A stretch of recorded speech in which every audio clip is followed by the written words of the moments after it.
여러분, 혹시 주변에 착한 사람인데 왜 저렇게 힘들게 사나 싶은 분 계십니까? 평생 남한테 나쁜 짓 한 번 안 하고 살았는데 정작 본인은 불행한 분들 말입니다. 왜 그럴까요? 나쁜 놈들은 잘 먹고 잘 사는데 착한 사람만 손해보는 것 같지 않으십니까? 안타깝게도 이게 현실입니다. 착하기만 한 사람들이 나이 들어 더 힘들어집니다. 자식들한테 다 주고 본인은 남는 게 없습니다. 남 눈치 보느라 본인 권리는 주장 못합니다. 거절을 못해서 이용당하고 베푼 건 많은데 돌아오는 건 없습니다. 착한 게 죄가 되는 세상입니다. 오늘은 나이 들수록 착한 사람이 불행해지는 6가지 이유를 솔직하게 말씀드리겠습니다. 이 영상을 끝까지 보시면 왜 내가 이렇게 손해만 보고 사는지 이해하실 겁니다. 그리고 어떻게 하면 착하면서도 현명하게 살 수 있는지 깨닫게 되실 겁니다. 지금부터 시작합니다. 먼저 구독, 좋아요 꾹 눌러주시면 매일매일 행복해질 겁니다. 나이 들수록 착한 사람이 불행해지는 첫 번째 이유는 평생 착하게만 살았더니 세상 돌아가는 것을 몰라서 사기당하고 속기 때문입니다. 여러분은 사기당해 본 적 있으십니까? 누군가를 너무 믿었다가 뒤통수 맞아본 적은 없으십니까? 착한 사람일수록 나쁜 사람들의 표적이 됩니다. 지난해 만난 조 할아버지 이야기입니다. 68살인데 작년에 5천만 원을 날렸습니다. 어느 날 조카뻘 되는 청년이 찾아왔습니다. 사업하는데 투자하면 1년에 30% 이익 보장해준다고 했습니다. 원금도 보장하고 매달 이자도 준다고 했습니다. 할아버지는 의심 없이 믿었습니다. 젊은 사람이 거짓말할 리 없다고 생각했습니다. 계약서도 대충 보고 도장 찍었습니다. 평생 모은 5천만 원을 통째로 넘겼습니다. 처음 2달은 이자를 받았습니다. 그런데 3번째 달부터 연락이 끊겼습니다. 전화해도 안 받고 찾아가도 사무실이 텅 비어 있었습니다. 경찰에 신고했지만 이미 그 청년은 잠적한 뒤였습니다. 사기였습니다. 같은 수법으로 10여 명한테 수억 원을 받아 챙긴 조직이었습니다. 할아버지는 평생 착하게만 살아서 사람을 의심할 줄 몰랐습니다. 그게 독이 됐습니다. 착한 사람들은 사람을 쉽게 믿습니다. 남이 하는 말을 의심 없이 받아들입니다. 세상에 나쁜 사람이 있다는 걸 모릅니다. 누가 친절하게 대하면 진짜 좋은 사람이라고 생각합니다. 그래서 사기꾼들이 착한 노인들을 제일 좋아합니다. 보이스피싱도 자주 당합니다. 전화로 검사라고 하면 믿습니다. 경찰이라고 하면 무서워서 시키는 대로 합니다. 통장 계좌번호 알려주고 비밀번호 말하고 돈을 송금합니다. 자식이 사고 났다는 말에 놀라서 확인도 안 하고 돈을 보냅니다. 나중에 사기인 걸 알고 후회해도 돈은 돌아오지 않습니다. 건강식품 판매원한테도 속습니다. 집에 찾아와서 며칠 동안 친절하게 대해줍니다. 어깨도 주물러주고 이야기도 들어주고 정성껏 챙겨줍니다. 그러다 마지막 날 건강식품 사라고 합니다. 몇백만 원짜리인데 안 사면 섭섭할 것 같아서 삽니다. 효과도 없는 제품을 비싼 값 주고 삽니다. 부동산 사기도 당합니다. 땅 사면 몇 배 오른다는 말에 속아서 쓸모없는 땅을 비싸게 삽니다. 재개발된다는 거짓말에 넘어갑니다. 계약서도 제대로 안 읽고 도장 찍습니다. 나중에 사기인 걸 알아도 돈 돌려받을 길이 없습니다. 그러면 어떻게 해야 합니까? 의심하는 법을 배우십시오. 너무 좋은 조건은 사기입니다. 높은 이자 준다는 투자, 몇 배 오른다는 땅, 공짜로 준다는 건강식품, 다 사기입니다. 세상에 공짜는 없습니다. 전화로 돈 요구하면 일단 끊으십시오. 검사든 경찰이든 전화로 돈 달라고 안 합니다. 자식 사고 났다는 말 들으면 직접 확인하십시오. 황급히 송금하지 마십시오. 계약서는 꼭 천천히 읽으십시오. 이해 안 되면 자식이나 전문가한테 물어보십시오. 혼자 결정하지 마십시오. 특히 큰돈 관련된 건 더욱 조심하십시오. 개인정보 함부로 주지 마십시오.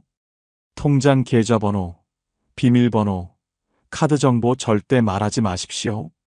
누가 친절하게 도와준다고 해도 핸드폰이나 카드 넘기지 마십시오. 착하다고 모든 사람 믿으면 안 됩니다. 세상에는 노인들 상대로 사기치는 나쁜 사람들이 많습니다. 의심하는 게 신뢰가 아닙니다. 본인을 지키는 겁니다. 착하되 똑똑해야 합니다. 그게 사기 안 당하고 재산 지키는 방법입니다. 나이 들수록 착한 사람이 불행해지는 두 번째 이유는 자식들한테 다 주고 본인은 남는 게 없기 때문입니다. 여러분은 자식들한테 얼마나 주셨습니까? 대학 등록금, 결혼자금, 집 장만 비용까지 다 대주셨습니까? 그리고 지금 본인 통장에는 얼마나 남아 있습니까?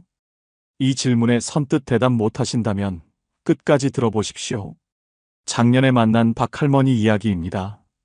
72살인데 지금 월세 40만 원짜리 작은 방에서 혼자 사십니다. 젊었을 때는 식당을 하셔서 돈을 꽤 벌었습니다. 그런데 자식 셋을 키우느라 번 돈을 다 쏟아부었습니다. 큰아들 대학 보낼 때 4천만 원 들었고 둘째 딸 결혼할 때 집 장만 도와준다고 5천만 원 주었습니다. 막내 아들이 사업한다고 할 때는 3천만 원을 빌려줬는데 아직도 안 갚았습니다. 그렇게 평생 모은 돈 1억 5천만 원을 다 자식들한테 주었습니다. 본인 노후 자금은 하나도 안 남겼습니다. 자식들이 효도할 거라고 믿었기 때문입니다. 그런데 지금 어떻습니까? 큰아들은 대출 갚느라 바쁘고 둘째 딸은 시댁 눈치 보느라 친정엄마 못 챙깁니다. 막내 아들은 사업 망해서 연락도 안 됩니다. 명절 때 만나면 10만 원씩 용돈 주는 게 전부입니다. 박할머니는 기초연금 30만 원으로 월세 내고 살아갑니다. 밥도 하루 두 끼만 먹고 병원도 못 갑니다. 자식들한테 다 주지 말고 반이라도 남겨뒀으면 지금 이렇게 안 살았을 텐데 후회해도 소용없습니다. 착한 부모들은 자식이 힘들다고 하면 못 이깁니다. 본인이 굶어도 자식한테 줍니다. 노후 자금 모아뒀다가도 자식이 돈 달라면 다 줘버립니다. 나중에 돌려받을 거라고 생각하지만 안 돌아옵니다. 자식들도 자기 생활이 빠듯하니까 부모님한테 돌려줄 여력이 없습니다. 그러면 어떻게 해야 합니까? 자식한테 줘도 한도가 있어야 합니다. 본인 노후 자금만큼은 절대 건드리면 안 됩니다. 최소한 5천만 원에서 1억 원은 본인 명의로 남겨두십시오. 이 돈은 자식들한테 보여주지도 말고 말하지도 마십시오. 나중에 본인이 아프거나 생활이 힘들 때 쓸 비상금입니다. 자식들이 불쌍해 보여도 냉정해야 합니다. 20 넘으면 어른입니다. 본인이 알아서 살아야 합니다. 부모가 평생 책임질 수 없습니다. 결혼 자금 도와주는 것도 능력 범위 안에서 해야 합니다. 집 사준다고 본인 집까지 팔면 안 됩니다. 사업 자금 빌려달라고 해도 줄 수 있는 만큼만 주십시오. 못 갚을 거라고 생각하고 주는 게 맞습니다. 착하다는 건 좋은 겁니다. 그런데 무조건 다 주는 건 착한 게 아니라 어리석은 겁니다. 자식 사랑도 중요하지만 본인 노후도 중요합니다. 본인이 먼저 살아야 자식들한테도 짐이 안 됩니다. 건강하게 살면서 자식들 도와주는 게 진짜 효도입니다. 돈 다 주고 나중에 자식들한테 손 벌리는 건 서로에게 불행입니다. 착하되 현명해야 합니다. 그게 본인과 자식 모두를 위하는 길입니다. 나이 들수록 착한 사람이 불행해지는 세 번째 이유는 거절을 못해서 평생 이용당하기 때문입니다. 여러분은 부탁받으면 거절하십니까? 아니면 무조건 들어주십니까? 싫은 소리 하기 싫어서 그냥 다 해주고 계신 건 아닙니까? 이렇게 살다가는 나이 들어 더 힘들어집니다. 동네에 사는 김할아버지 이야기입니다. 76살인데 아직도 이것저것 부탁받는 일이 많습니다. 옆집에서 짐 좀 옮겨달라고 하면 못 이기고 해줍니다. 아랫집에서 전구 좀 갈아달라고 하면 또 가서 해줍니다. 친척이 돈 좀 빌려달라고 하면 어렵게 모은 돈도 빌려줍니다. 지난달에는 조카가 보증 좀 서달라고 했습니다. 위험하다는 걸 알면서도 거절을 못하고 서줬습니다. 그런데 그 조카가 대출금을 안 갚아서 지금 할아버지한테 독촉 전화가 옵니다. 2천만 원을 대신 갚아야 하는 상황입니다. 평생 착하게 살면서 부탁 거절 못하던 습관이 노년의 빚더미를 만든 겁니다. 착한 사람들은 거절을 못합니다. 남이 부탁하면 내가 힘들어도 들어줍니다. 싫은 소리 들을까봐 두렵고 나쁜 사람으로 보일까봐 걱정됩니다. 그래서 자기 시간도 돈도 건강도 다 희생하면서 남을 도와줍니다. 그런데 도움받은 사람들은 어떻습니까? 고맙다는 말 한마디로 끝입니다. 나중에 본인이 힘들 때 도와주지 않습니다. 특히 돈 문제가 심각합니다. 친구가 급하다고 빌려달라는데 거절 못합니다. 친척이 사업 자금 필요하다는데 안 빌려주면 나쁜 사람 되는 것 같습니다. 그래서 통장에 있는 돈을 빌려주는데 돌려받지 못합니다. 독촉하기도 미안하고 관계 나빠질까봐 그냥 포기합니다. 보증도 마찬가지입니다. 보증만큼은 절대 서면 안 된다는 걸 알면서도 거절을 못합니다. 가족이 부탁하면 어쩔 수 없다고 생각하고 서줍니다. 그런데 나중에 채무자가 돈을 안 갚으면 보증인이 다 갚아야 합니다. 평생 모은 재산이 한순간에 날아갑니다. 그러면 어떻게 해야 합니까? 거절하는 법을 배워야 합니다. 처음에는 어색하고 미안하지만 연습하면 됩니다. 못해주는 건 못한다고 분명하게 말하십시오. 돈 빌려달라는 사람한테는 지금 여유가 없다고 하십시오. 보증 서달라는 사람한테는 원칙상 안 된다고 하십시오. 나이 들수록 에너지도 없고 돈도 없습니다. 그런데 착하다고 계속 베풀면 본인이 먼저 쓰러집니다. 이제는 본인을 먼저 챙기십시오. 도와줄 수 있는 범위 안에서만 도와주고 못해주는 건 거절하십시오. 그게 이기적인 게 아닙니다. 본인을 지키는 겁니다. 착하되 호구가 되면 안 됩니다. 거절하는 용기를 가지십시오. 나이 들수록 착한 사람이 불행해지는 네 번째 이유는 베푼 건 많은데 돌아오는 게 없기 때문입니다. 여러분은 평생 남한테 얼마나 베푸셨습니까? 그런데 지금 힘들 때 옆에 있는 사람이 몇 명이나 됩니까? 착하게 살면 복 받는다고 하던데 정작 복은 언제 오는 걸까요? 복지관에서 만난 정할머니 이야기입니다. 69살인데 평생 남 도와주며 살았습니다. 젊었을 때는 동네에서 소문난 착한 사람이었습니다. 이웃이 아프면 병원 데려다 주고 집안에 경조사 있으면 달려가서 일손 도왔습니다.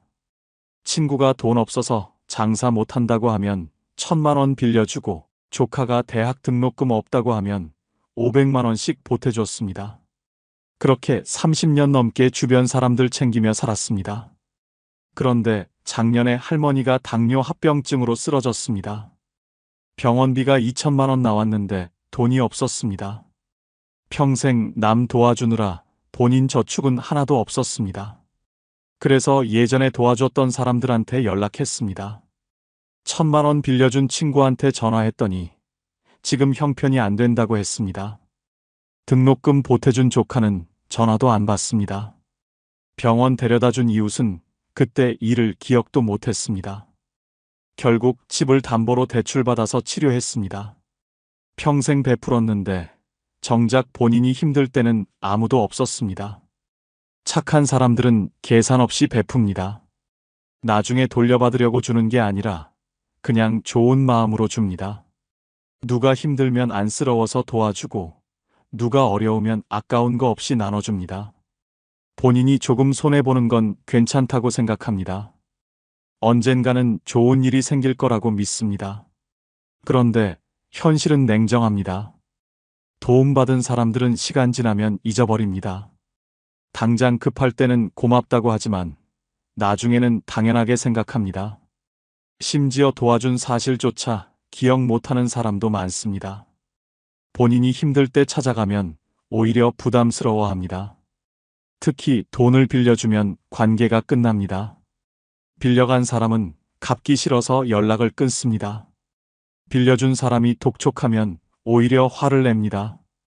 그렇게 오랜 친구도 가까운 친척도 돈 때문에 원수가 됩니다. 결국 돈도 못 받고 관계도 잃습니다. 시간과 노력도 마찬가지입니다. 남일 도와주느라 본인 시간을 다 씁니다. 육아 도와달라는 자식 집에 가서 손주 봐주고 청소 도와달라는 친구 집에 가서 일해줍니다. 그런데 나중에 본인이 도움 필요할 때는 어떻습니까? 다들 바쁘다고 안 옵니다. 그때 도와준 것은 잊어버리고 지금 자기 일이 더 중요합니다. 그러면 어떻게 해야 합니까? 무조건 베푸는 걸 멈추십시오. 도와주되 한계를 정하십시오. 돈은 돌려받을 생각 없는 금액만 주고 시간은 본인 생활에 지장 없는 범위에서만 내주십시오. 본인 것을 먼저 챙기고 남는 게 있을 때 나눠주십시오. 베풀 때는 기대하지 마십시오. 돌려받을 거라고 기대하면 배신감만 커집니다. 주면 끝이라고 생각하십시오. 그래야 실망도 안 하고 관계도 안 나빠집니다. 줄 수 없으면 처음부터 안 주는 게 낫습니다. 착한 건 좋습니다. 그런데 일방적으로만 베푸는 건 바보입니다. 나이 들수록 본인 자원이 한정됩니다. 돈도, 시간도, 건강도 부족합니다. 그걸 다 남주면 본인은 어떻게 삽니까? 이제는 받을 줄도 알아야 합니다. 주고받는 관계가 건강한 관계입니다. 일방적으로 주기만 하는 관계는 끊으십시오. 착하되 현명하게 베푸십시오. 그게 본인의 노년을 지키는 방법입니다. 나이 들수록 착한 사람이 불행해지는 5번째 이유는 본인 권리는 주장 못하고 남 눈치만 보기 때문입니다. 여러분은 억울한 일 당했을 때 제대로 항의해 보신 적 있으십니까? 아니면 참는 게 미덕이라고 생각하며 그냥 넘어가셨습니까? 착하다고 계속 참기만 하면 나이 들어 더 억울한 일만 당합니다. 요양원에서 만난 이 할아버지 이야기입니다. 74살인데 지금 요양원에서 지냅니다. 원래는 아들 집에서 살았습니다. 10년 전에 아들한테 집을 증여했습니다. 평생 모은 돈 3억 원짜리 아파트였습니다. 아들이 세금 아끼려면 미리 명의를 바꾸는 게 좋다고 해서 그냥 넘겨줬습니다. 계약서 같은 건 안 썼습니다. 아들을 믿었고 평생 같이 살 거라고 생각했습니다. 그런데 2년 전에 며느리가 시아버지 모시기 힘들다고 불평하기 시작했습니다. 냄새 난다고, 시끄럽다고, 불편하다고 계속 말했습니다. 할아버지는 아무 말도 못했습니다. 며느리 기분 상할까봐 방에만 있었고 밥도 조용히 먹었습니다. 그런데 작년에 아들이 요양원에 가시는 게 어떻겠냐고 했습니다. 할아버지는 가기 싫었지만 거절 못했습니다. 아들 부부가 힘들어하는데 내가 뭐라고 할 수 있겠냐고 생각했습니다. 결국 지금 요양원에 있습니다. 본인 명의 집도 없고 갈 곳도 없습니다. 그때 제대로 권리를 주장했으면 이렇게 안 됐을 텐데 후회해도 소용없습니다. 착한 사람들은 본인 권리를 주장하지 못합니다. 내 것을 달라고 하는 게 부끄럽고 억울한 일을 따지는 게 민망합니다. 참는 게 미덕이라고 배워서 평생 그렇게 살았습니다. 남하고 싸우는 것도 싫고 나쁜 사람으로 보이는 것도 싫어서 그냥 넘어갑니다. 자식들한테도 마찬가지입니다. 용돈 달라는 말을 못합니다. 자식들 눈치가 보여서 입이 안 떨어집니다. 생활비가 부족해도 참고 병원비가 없어도 말 못합니다. 명절에 10만 원 받으면 감사하다고 하고 그것도 안 주면 괜찮다고 합니다. 본인이 키워준 자식인데 정작 도움 청하는 건 못합니다. 며느리나 사위한테는 더 조심합니다. 한마디라도 잘못하면 아들이나 딸한테 불평할까봐 두렵습니다. 불편한 것도 참고 서운한 것도 삭힙니다. 손주 봐달라고 하면 힘들어도 봐주고 집안일 도와달라고 하면 아파도 합니다. 거절하면 관계가 나빠질까봐 무조건 들어줍니다. 돈 문제도 제대로 못 챙깁니다. 빌려준 돈 돌려달라는 말을 못합니다. 약속한 날짜가 지나도 독촉 못하고 기다립니다. 상대방이 불편해할까봐 그냥 포기합니다. 본인 돈인데도 돌려달라는 말이 미안합니다. 관공서나 병원에서도 마찬가지입니다. 직원이 불친절해도 참습니다. 의사가 대충 진료해도 뭐라고 못합니다. 민원 넣는 것도 부담스럽고 따지는 것도 창피합니다. 그래서 본인만 손해보고 억울해합니다. 그러면 어떻게 해야 합니까? 본인 권리를 당당하게 주장하십시오. 내 것은 내 거라고 말하십시오. 빌려준 돈은 정해진 날짜에 돌려달라고 하십시오. 약속 안 지키면 법적 조치도 할 수 있다고 분명히 하십시오. 자식들한테도 필요한 건 말하십시오. 생활비가 부족하면 도와달라고 하십시오. 병원비가 필요하면 요청하십시오. 본인이 키운 자식입니다. 도움 청하는 게 부끄러운 일이 아닙니다. 오히려 참다가 병 키우는 게 더 큰 부담입니다. 불편한 것도 말하십시오. 요양원 가기 싫으면 싫다고 하십시오. 함께 살고 싶으면 그렇게 말하십시오. 본인 의견을 표현하는 게 이기적인 게 아닙니다. 당연한 권리입니다. 착한 게 나쁜 건 아닙니다. 그런데 본인 권리까지 포기하면 안 됩니다. 나이 들수록 목소리를 내야 합니다. 참기만 하면 아무도 신경 안 씁니다. 말해야 알고 주장해야 지킬 수 있습니다. 착하되 당당하십시오. 그게 존중받는 노년을 사는 방법입니다. 나이 들수록 착한 사람이 불행해지는 6번째 이유는 자기 자신은 돌보지 않고 남만 챙기다가 건강을 잃기 때문입니다. 여러분은 본인 건강 챙기십니까? 아니면 남 챙기느라 본인은 뒷전입니까? 병원 갈 시간도 아까워서 남일 도와주고 계신 건 아닙니까? 건강 잃으면 모든 게 끝입니다. 경로당에서 만난 최할머니 이야기입니다. 71살인데 지금 무릎과 허리가 너무 아파서 제대로 걷지도 못합니다. 젊었을 때부터 남 돌보는 일만 했습니다. 시어머니 10년 간병했고 시아버지도 5년 모셨습니다. 자식들 키우면서 손주까지 5명 키웠습니다. 아침 일찍 일어나 밥하고 빨래하고 청소하고 아이들 학교 보내고 그러다 보면 하루가 갔습니다. 허리가 아파도 참았고 무릎이 아파도 병원 갈 시간이 없었습니다. 건강검진 통지서가 와도 손주 봐야 한다고 안 갔습니다. 약 먹으라는데도 귀찮다고 안 먹었습니다. 그렇게 10년을 버텼는데 작년에 쓰러졌습니다. 디스크가 심해져서 수술받아야 한다고 했습니다. 무릎 연골도 다 닳아서 인공관절 넣어야 한다고 했습니다. 수술비만 2천만 원 넘게 들었습니다. 지금은 거동도 불편해서 남 돌보기는커녕 본인이 도움받아야 합니다. 그때 건강 챙겼으면 이렇게까지 안 됐을 텐데 후회해도 늦었습니다. 착한 사람들은 자기 몸을 혹사합니다. 남 돌보느라 본인 건강은 신경 안 씁니다. 아파도 참고 힘들어도 버팁니다. 병원 가는 것도 미안해서 미루고 약 사는 돈도 아까워서 안 삽니다. 본인보다 남이 먼저입니다. 자식들 육아 도와주느라 밤낮 없이 일합니다. 손주 안고 재우고 밥 먹이고 기저귀 갈고 목욕시킵니다. 허리가 끊어질 것 같아도 참습니다. 자식들 편하게 해주려고 본인이 고생합니다. 그러다 디스크 오고 관절염 생기고 혈압 올라갑니다. 시부모나 부모 간병하느라 몇 년을 고생합니다. 대소변 받아내고 씻기고 식사 도와주고 약 챙기고 병원 데려갑니다. 하루도 쉬지 못하고 몇 년씩 합니다. 본인 건강검진도 못 가고 아파도 참습니다.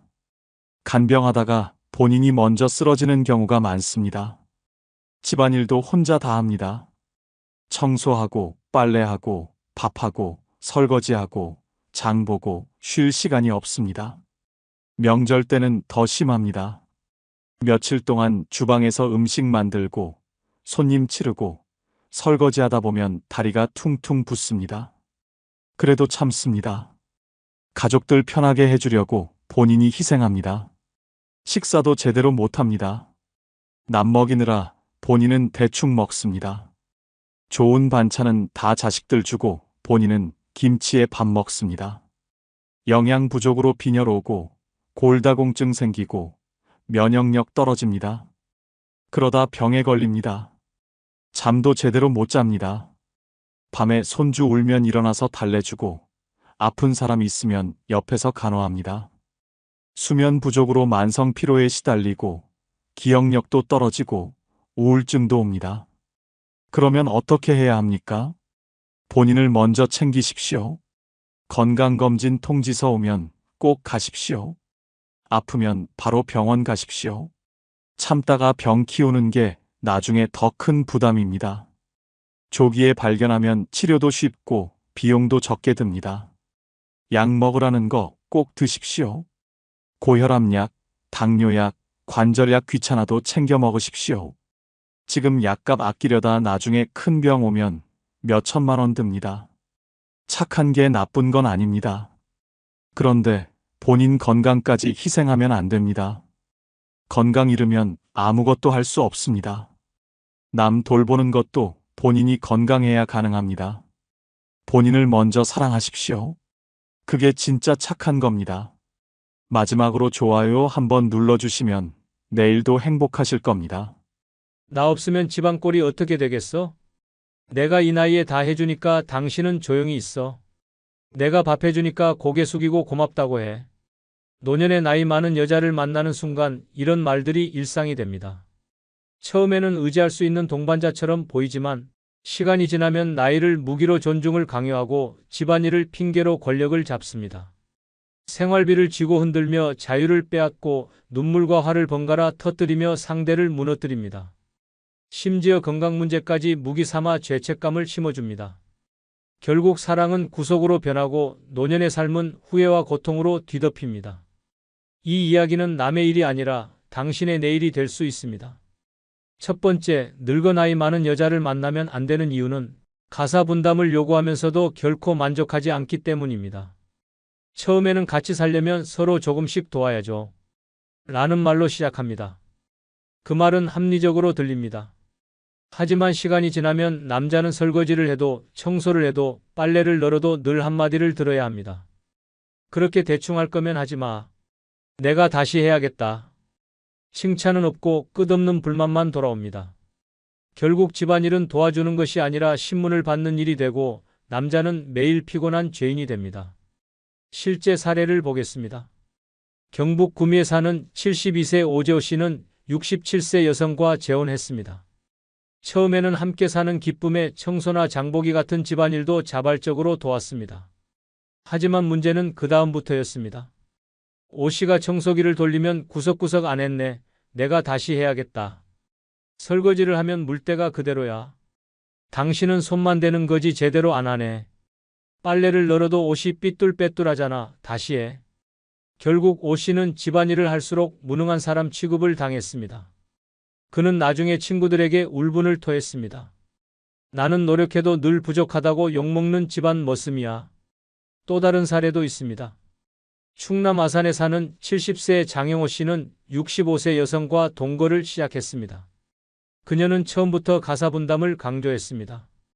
이제 시대가 바뀌었으니 집안일은 같이 해야 해요. 장 씨는 기꺼이 받아들였습니다. 하지만 현실은 달랐습니다. 밥상을 차리면 익은 반찬이 너무 단순해. 장을 보고 오면 왜 더 싱싱한 걸 안 사와? 심지어 쓰레기를 버려도 봉지 묶는 게 왜 이렇게 허술해? 라는 말이 따라왔습니다. 장 씨는 결국 이렇게 고백했습니다. 나는 집안일을 도와주는 게 아니라 매번 시험을 치르는 수험생 같았다. 1점이라도 틀리면 야단을 맞으니 숨이 막힌다. 이 두 사례는 결코 특별하지 않습니다. 많은 남성들이 노년의 가사 분담을 이유로 매일 비난을 받습니다. 집안일을 하지 않으면 무책임하다 욕을 먹고 해도 내 방식은 틀렸다. 는 말만 듣습니다. 집은 안식처가 아니라 심판의 무대가 되고 남자는 늘 낙제점만 받는 학생처럼 위축됩니다. 결국 가정은 평온을 주는 곳이 아니라 지적과 불만이 쏟아지는 고통의 장소가 됩니다. 맹자는 이렇게 말했습니다. 칭찬은 사람을 살리고 꾸짖음은 사람을 죽인다. 가사 분담도 마찬가지입니다. 함께하는 의미가 존중과 배려에서 출발해야 하지만 그것이 불만과 지배의 도구가 될 때 관계는 무너집니다. 늙어 나이 많은 여자를 잘못 만나면 그들은 집안일을 핑계로 상대를 끊임없이 깎아내립니다. 노력은 인정받지 못하고 작은 흠은 끝없는 잔소리로 돌아옵니다. 남은 인생을 평온하게 보내야 할 시간이 집안일 전쟁터에서 매일 죄인이 되는 삶으로 변하는 것입니다. 사랑은 서로 기대고 위로하는 것이어야 합니다. 그러나 가사분담을 무기로 삼아 끝없는 불만만 쏟아내는 관계라면 그것은 더 이상 사랑이 아닙니다. 노년의 삶에서 필요한 건 쉼이지 신문이 아닙니다. 결국 늙어 나이 많은 여자를 잘못 만나면 당신의 노년은 따뜻한 밥상보다 차가운 불만으로 가득 차게 됩니다. 남는 것은 사랑이 아니라 상처뿐입니다. 두 번째, 늙어 나이 많은 여자를 만나면 안 되는 이유는 결국 사랑보다 조건을 먼저 따지기 때문입니다. 겉으로는 외로워서 의지할 사람이 필요해서라는 말로 접근하지만 속을 들여다보면 가장 먼저 묻는 건 돈과 집, 연금과 재산입니다. 사랑은 핑계일 뿐 조건이 만족스럽지 않으면 언제든 마음은 식고 태도는 달라집니다. 노년에 기대야 할 평온은 사라지고 남는 건 조건 앞에 무력해지는 씁쓸한 현실뿐입니다. 실제 사례를 보겠습니다. 경기도 부천에 사는 72세 이정호 씨는 아내와 사별한 후 지인의 소개로 65세 여성과 만났습니다. 처음에는 다정했습니다. 앞으로 남은 세월 서로 의지하며 살자 라는 말이 마음을 움직였습니다. 하지만 만남이 깊어질수록 그녀의 질문은 달라졌습니다. 연금은 얼마나 나오세요? 집은 본인 소유예요? 혹시 자식들이랑 재산 문제로 다투는 건 없겠죠? 이 질문이 반복되자 이 씨는 불편했지만 외로움에 마음을 닫지 못했습니다.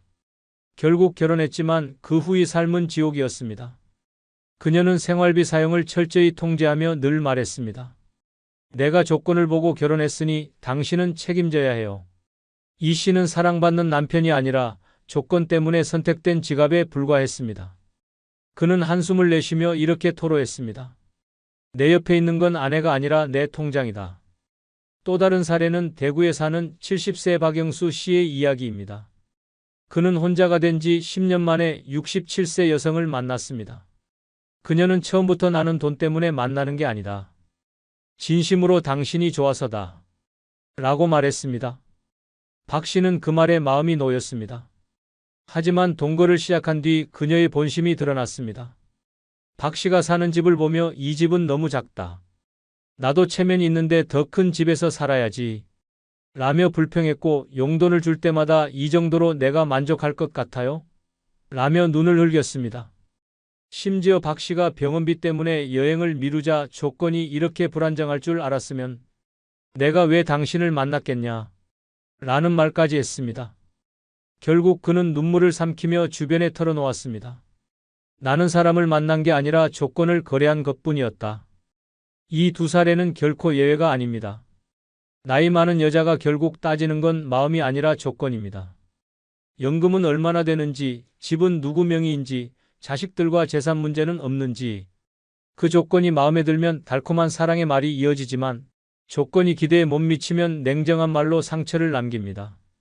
남자는 매일 시험대 위에 오른 듯 검증당하며 결국 스스로도 초라한 존재로 느껴지게 됩니다. 맹자는 말했습니다. 이익을 좇는 자는 반드시 관계를 잃는다. 사랑이 아니라 조건을 우선하는 순간 관계는 이미 깨진 것입니다. 노년에 필요한 건 돈이 아니라 따뜻한 위로이고 조건이 아니라 진심입니다. 그러나 늙어 나이 많은 여자를 잘못 만나면 그 위로와 진심은 존재하지 않습니다. 오직 조건만이 남습니다. 사랑은 서로를 바라보는 눈빛에서 시작되어야 합니다. 하지만 조건이 먼저인 만남은 눈빛이 아니라 통장을 바라봅니다. 결국 남는 건 사랑의 따스함이 아니라 조건의 차가움뿐입니다.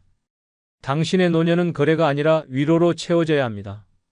그러나 조건을 먼저 따지는 여자를 만나는 순간 당신의 삶은 사랑이 아니라 철저한 계산서로 끝나버릴 것입니다.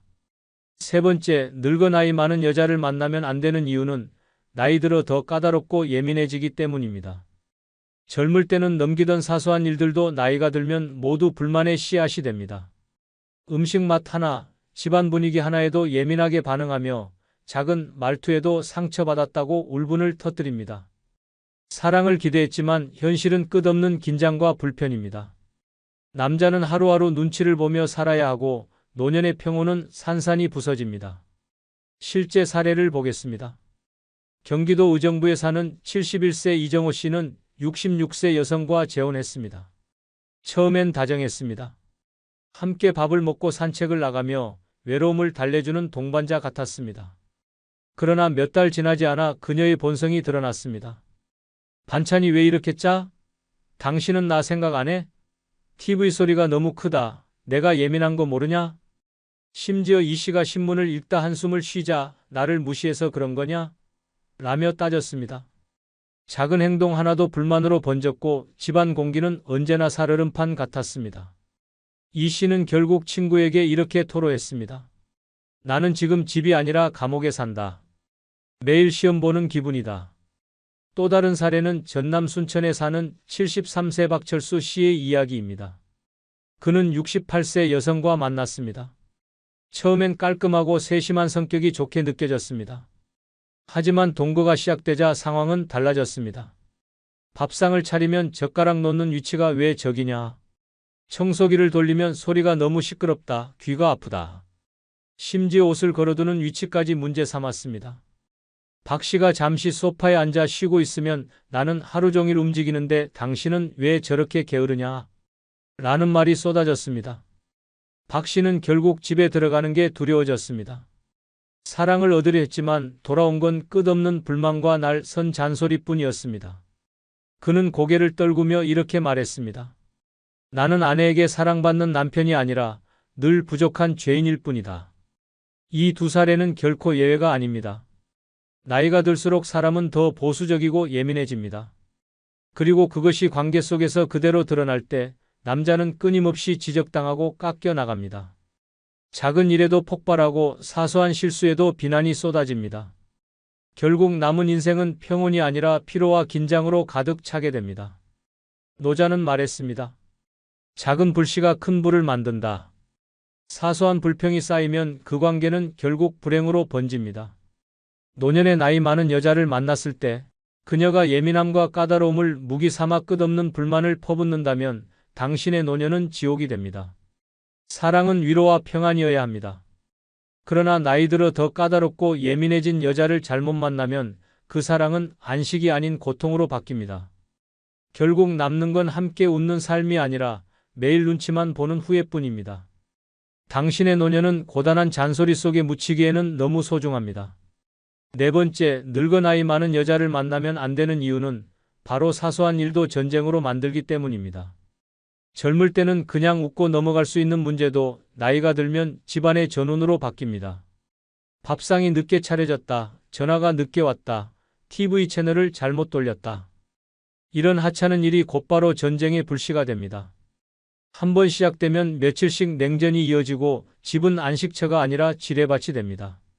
남자는 언제 터질지 모를 폭탄 옆에 앉아 있는 것처럼 하루하루를 눈치로 버텨야 합니다.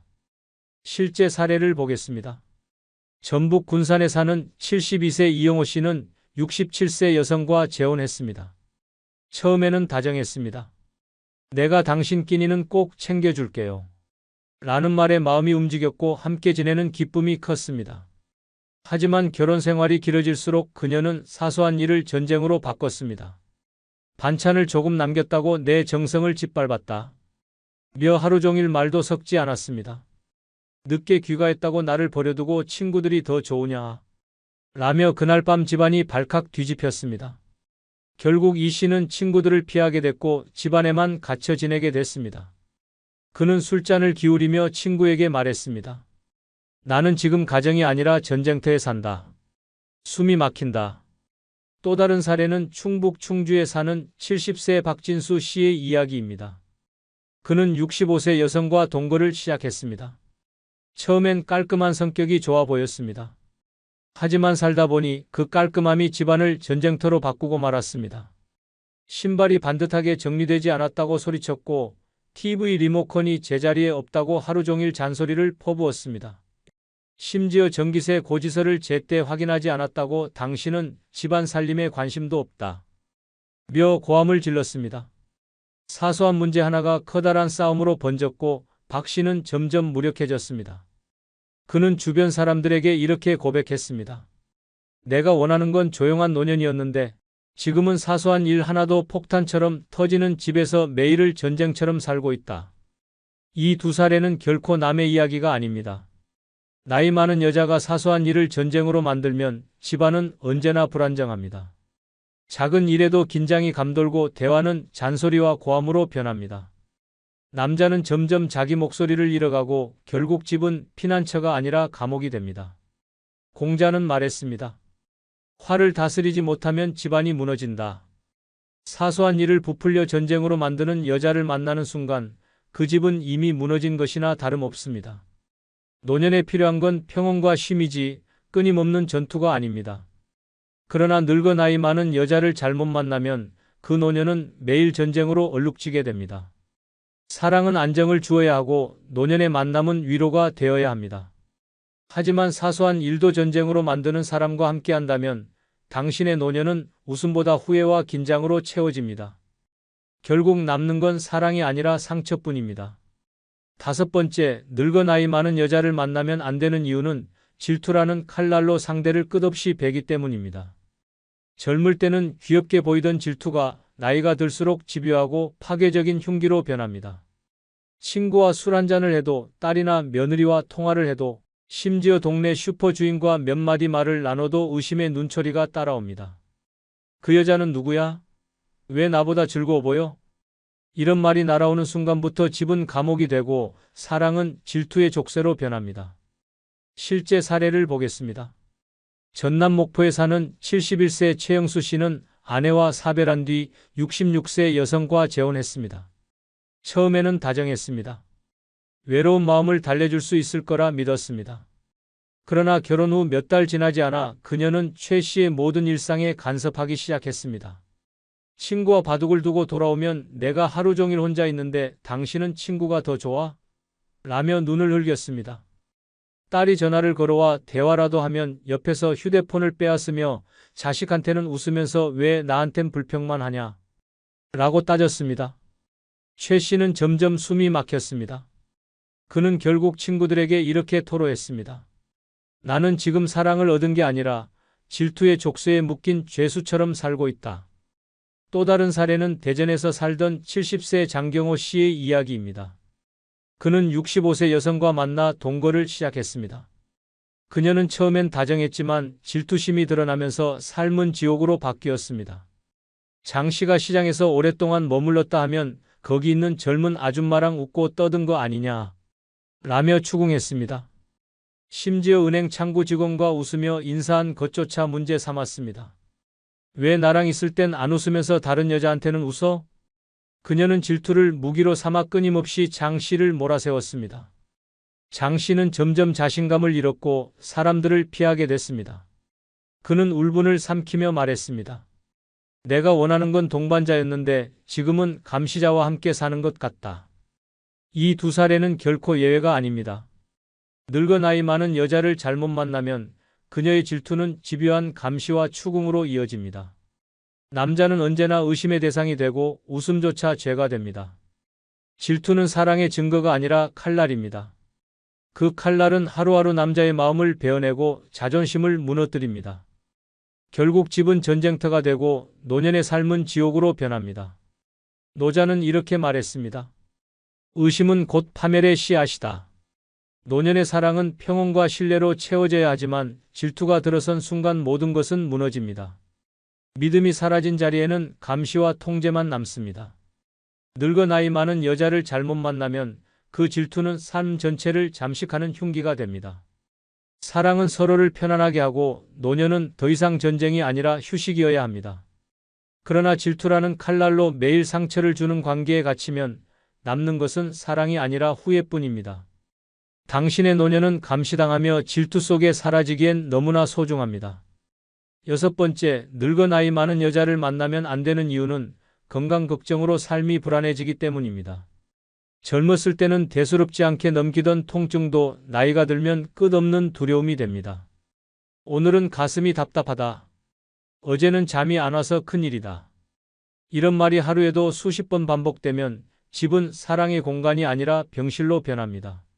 함께 사는 남자는 늘 불안에 떨게 되고 자신의 삶조차 병에 갇혀 살아가야 합니다. 결국 남은 인생은 평온이 아니라 공포와 긴장으로 가득 차게 됩니다. 실제 사례를 보겠습니다. 경기도 안산에 사는 72세 한상구 씨는 66세 여성과 재혼했습니다. 처음에는 의지할 사람이 생겼다는 사실만으로 행복했습니다. 그러나 결혼 몇 달이 지나자 그녀의 입에서 가장 많이 나온 말은 "나 오늘 몸이 왜 이러지?" 였습니다. 작은 기침에도 폐렴 밀지 몰라. 두통이 와도 혹시 뇌에 문제 있는 거 아니냐. 밤마다 응급실을 가자고 조르는 일이 이어졌습니다. 한 씨는 점점 친구들과의 모임을 포기했습니다. 언제든 그녀의 건강 문제가 터질 수 있다는 두려움 때문이었습니다. 그는 결국 이렇게 토로했습니다. 나는 남편이 아니라 개인 주치의 구급차 기사 같은 삶을 살고 있다. 또 다른 사례는 충남 홍성에 사는 70세 정동수 씨의 이야기입니다. 그는 65세 여성과 동거를 시작했습니다. 그녀는 늘 건강 염려증에 사로잡혀 있었습니다. 장을 보러 가도 "이 음식은 나트륨이 많아. 먹으면 큰일 나. TV를 보면서도 저런 병에 걸리면 우리도 곧 끝장이야." 라는 말을 반복했습니다. 정 씨가 조금이라도 무심하게 반응하면 "당신은 내가 아픈데 관심이 없구나." 라며 원망을 쏟아냈습니다. 결국 정 씨는 하루 종일 건강 얘기만 들어야 했고 그 불안이 그대로 전염돼 가슴이 답답해졌습니다. 그는 친구에게 이렇게 고백했습니다. "나는 이제 웃는 날이 없다. 아내의 불안이 내 삶 전체를 집어삼켰다." 이 두 사례는 결코 특별하지 않습니다. 나이 많은 여자가 건강 걱정에 집착하면 그것은 단순한 우려가 아니라 상대의 삶까지 올가매는 굴레가 됩니다. 남자는 늘 긴장 속에 살게 되고 일상의 소소한 행복은 사라집니다. 여행을 가도 혹시 가다가 쓰러지면 "어쩌지? 외식을 해도 이 음식이 내 몸에 해롭지 않을까?" 라는 불안이 따라 붙습니다. 사랑은 위로가 아닌 공포로 바뀌고 남은 인생은 고통의 연속이 됩니다. 맹자는 말했습니다. 걱정이 지나치면 병이 된다. 건강을 위한 걱정이 오히려 삶을 병들게 하는 것입니다. 노년에 필요한 건 평온과 안도이지 끝없는 불안이 아닙니다. 하지만 늙어 나이 많은 여자를 잘못 만나면 그녀의 건강 걱정은 당신의 삶을 송두리째 흔들어 놓습니다. 사랑은 서로에게 쉼이 되어야 하고 노년은 더 이상 두려움이 아니라 평안으로 채워져야 합니다. 그러나 건강 걱정으로 하루하루를 불안에 빠뜨리는 관계라면 그것은 사랑이 아니라 형벌입니다. 결국 남는 건 따뜻한 위로가 아니라 차갑게 얼어붙은 불안뿐입니다. 당신의 노년은 병의 그림자 속에 갇혀 있기에는 너무나 소중합니다.